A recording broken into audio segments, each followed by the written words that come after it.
बच्चों, आज का हमारा टॉपिक है भारत में संघीय प्रणाली कैसी है। तो संघीय प्रणाली के लिए हम सबसे पहले बात किसी करते हैं। भारत में देखो, भारत का प्रशासन है ना, भारत का प्रशासन एकात्मक और क्या है, संघात्मक। संघात्मक, ठीक है। भारत का जो प्रशासन चला जाता है ना, एकात्मक भी है प्रशासन पर, और कौन सा है, संघात्मक भी है। जब हमारे यहाँ पर आपातकालीन परिस्थिति आ जाती है तो राष्ट्रपति क्या बन जाता है, सर्वसर्वा बन जाता है। तो वहां क्या हो जाता है, एकात्मक प्रणाली लागू हो जाती है। लेकिन जब हमारा प्रशासन सुचारू रूप से चलता है, ठीक है, ना कोई आपातकालीन परिस्थिति है तो सुचारू रूप से चल रहा होता है, तो उस तरह की कौन सी परिस्थिति होती है, संघात्मक प्रणाली। कौन सी प्रणाली होती है, संघात्मक, ठीक है। तो भारत में जो संघीय प्रणाली है किस प्रकार है, ये जो भारत में संघीय प्रणाली है वो किसके पर आधारित है, वो संसद पर आधारित है। संसद, ठीक है, संसद पर आधारित है। संसद के कितने सदस्य हैं, इसके कितने अंग हैं, ये सारे कुछ मैं इसके बारे में बताने वाला हूँ। जो संसद प्रणाली है ना, इसको हमने कितने भागों में बांटा गया है, इसको हमने 2 भागों में बांट दिया था। एक तो बोल दिया गया है लोकसभा, दूसरा प्रशासन हमारा है राज्यसभा। 2 कई होगी, बीच में कौन हो जाता है, राष्ट्रपति की जब शक्ति होती है। तो संसद का जो प्रक्रिया है कितने भागों में, लोकसभा, राज्यसभा और बीच में क्या होता है, राष्ट्रपति। तो हमें ये पता होना चाहिए लोकसभा क्या है, लोकसभा की सदस्यों की संख्या कितनी है, लोकसभा का कार्य क्या है। इनके बारे में जानने के लिए पहले मैं इसकी सदस्यों की संख्या बताऊंगा। संवैधानिक संख्या कितनी है, 550 प्लस में 2, ठीक है। तो 552 कितने हो गए, 552 सदस्यों की संख्या है, ठीक है। लेकिन संसद के सदस्यों की संख्या ये है, राज्यसभा के सदस्यों की संख्या कितनी होती है, 250। कितने सदस्य होते हैं, 250 सदस्य होते हैं, ठीक है। इसको क्या बोला जाता है, लोकसभा को क्या बोला जाता है, इसको बोला जाता है उच्च सत्र, राज्यसभा को उच्च सत्र बोला जाता है। इसको बोला जाता है निम्न सत्र, निम्न सत्र, ठीक है। इसको सत्र क्यों बोला जाता है, इसको निम्न सत्र क्यों बोला जाता है। देखो, ये जब भी बनने के बाद ये कभी भी भंग नहीं होती, ठीक है, ये भंग हो जाती है। इसके जितने भी सदस्य हैं इनका कार्यकाल कितना होता है, सदस्यों का कार्यकाल इन सदस्यों का कार्यकाल होता है 6 वर्ष।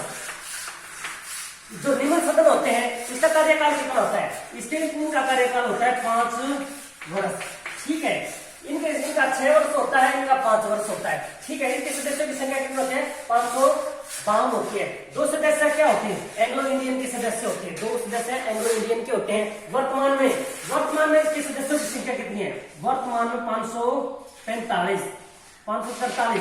ठीक है। और वर्तमान में इनके सदस्यों की संख्या कितनी है, 243 कितनी है, 243।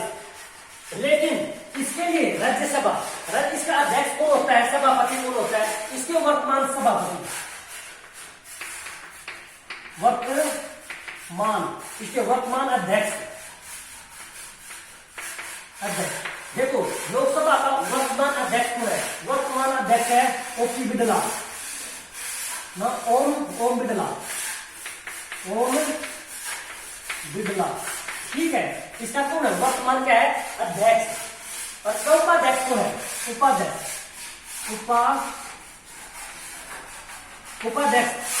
है रमा देवी, ठीक है। वर्तमान में इसके अध्यक्ष कौन है, ओम बिड़ला है, इसके उपाध्यक्ष कौन है, रमा देवी है। इससे पहले जो लोकसभा के अध्यक्ष थी वो सुमित्रा महाजन थी, ठीक है। और उससे पहले इसके थे वो कौन थे, एक थुम्बी दरई, ठीक है। तो वो आपको पता होना चाहिए, ठीक है। इनको दोनों के बारे में बताता हूँ। लेकिन राज्यसभा का अध्यक्ष कौन होता है, इसको क्या बोलते हैं, राज्यसभा का सभापति होता है, राज्यसभा का सभापति। तो इसका राज्यसभा का सभापति कौन होता है, उपराष्ट्रपति होता है। कौन होता है, उपराष्ट्रपति होता है, उपसभापति, ठीक है। इसको अध्यक्ष भी बोला जा सकता है और क्या बोला जाता है, सभापति। तो इसका सभापति का नाम क्या है, इसके उपसभापति का नाम है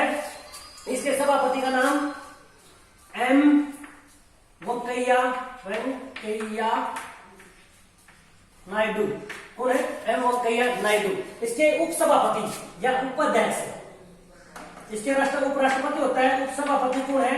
गौतम हरिवंश मुखिया, हरिवंश। ठीक है, तो इसके क्या उपाध्यक्ष हैं। ठीक है, इनका कार्यकाल कितने किस कर 6 वर्ष का होता है, इसके 5 वर्ष का होता है। इसको निम्न सदन बोला जाता है, इसको उच्च सदन राज्यसभा को सदन बोला जाता है। इसको इसलिए बोला जाता है, देखो इसके सदस्यों की संख्या कितनी है, 552 है। इसके कितने मतलब 250 से विधायी संख्या। ठीक है, तो इसके बारे में मैं बता सकता हूँ। फिर दूसरी बात आती है राष्ट्रपति। राष्ट्रपति देखो पहले जब वित्त पास होता है तो इस पर वित्त का सबसे ज्यादा अधिकार किसका होता है? इसके कार्य क्या होते हैं? वित्त पर नियंत्रण, वित्त संबंधी मामले, वित्त संबंधी मामले किसके हाथ में होते हैं? लोकसभा में होते हैं। देखो जो भी बिल आता है ना दोनों में पास होता है और किसकी राष्ट्रपति की स्वीकृति लेनी पड़ती है। ठीक है, तो इसके सभी मामले वित्त संबंधित मामले किसका अधिकार होता है? लोकसभा का होता है। ठीक है, जितने भी कितना वेतन जितने वित्त आयोग लागू गए, 14वां वित्त आयोग लागू किया गया, 7वां वित्त आयोग लागू किया गया था, तो इस सभी का वित्त आयोग किसके द्वारा लागू किए गए थे? ये लोकसभा द्वारा, संसद द्वारा क्या कर दिया जाता है, इनको पारित भी किया जाता है, इनका सारा कार्य इसके द्वारा किया जाता है। ठीक है, उनको इसके सभापति के बारे में बता दिया। लेकिन एक बात याद रख लेना, इसके दो कितने सदस्य होते हैं? मैंने बताए हैं 250। कितने बताए हैं? 250। इसमें से 233 सदस्य होते हैं ना, वो किसके द्वारा चुने जाते हैं? 233 सदस्य होते हैं और 12 सदस्य है ना किसके द्वारा चुने जाते हैं? 12 सदस्य चुने गए हैं राष्ट्रपति द्वारा। जो क्या होते हैं? कला,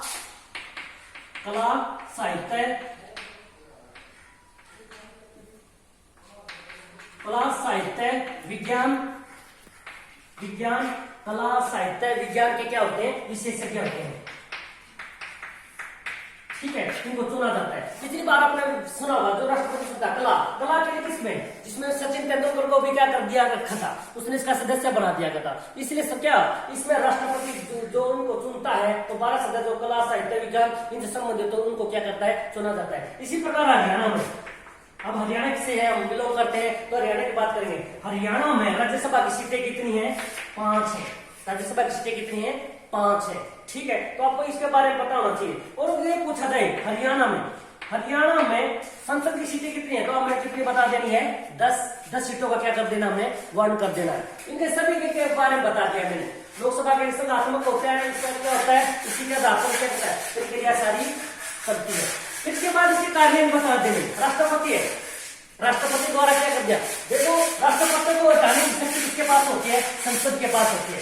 राष्ट्रपति को हटाने की जो प्रक्रिया है महाभियोग द्वारा क्या कर दिया जाता है? राष्ट्रपति को हटाया जा सकता है। लेकिन उससे पहले क्या करना पड़ेगा? 7 दिन पहले क्या देना पड़ेगा? इसको बताना होगा राष्ट्रपति को। और महाभियोग द्वारा अगर दोनों सदनों में क्या हो जाए? पास हो जाए, 1/3 सदस्य क्या कर देते हैं और फिर राष्ट्रपति को क्या करते हैं? महाभियोग चला करके क्या कर दिया जा सकता है? हटाया जा सकता है। तो इसके कार्य क्या होते हैं? संसद के कार्य देखो, संसद के कार्य होते हैं भाई, जब भी वित्त काल में परिस्थिति आ जाए, कुछ होना, उसका सदन को क्या करना? बुलाना, सदन को बुलाना। ठीक है, राष्ट्रपति द्वारा क्या कर सकते हैं? सदन को भंग भी किया जा सकता है। ये सारी प्रक्रिया इसी पर आधारित है। इसलिए भारत की परिस्थिति कैसी है? संघात्मक है, एकात्मक है। एकात्मक कब होती है? देखो राष्ट्रपति क्या होता है? प्रथम नागरिक होता है। भारत का जो प्रथम नागरिक कौन होता है? राष्ट्रपति ही होता है। तो राष्ट्रपति द्वारा क्या कर दिया जाता है? तो संकटकाल की घोषणा होता है तो ये क्या हो जाता है? सेना का प्रमुख व्यक्ति हो जाता है। सेना का सर्वोच्च कौन हो जाता है? राष्ट्रपति हो जाता है। तो राष्ट्रपति के लिए पहले हमारे राष्ट्रपति कौन थे? जो हमारे पहले जो राष्ट्रपति बने उनका नाम था राजेंद्र प्रसाद। क्या था? राजेंद्र प्रसाद। ठीक है, वर्तमान में कौन है हमारे राष्ट्रपति? तो वर्तमान में हमारे राजनाथ कोविंद। कौन है? राजनाथ कोविंद। अगर आपसे ये पूछा जाए महिला भारत की पहली प्रधानमंत्री कौन थी? प्रतिभा देवी सिंह पाटिल उनका पूरा नाम था। तो आज के लिए इतना है। अगले वीडियो में हम आपको इसके बारे में वो जानकारी देंगे इनके बारे में। Thank you.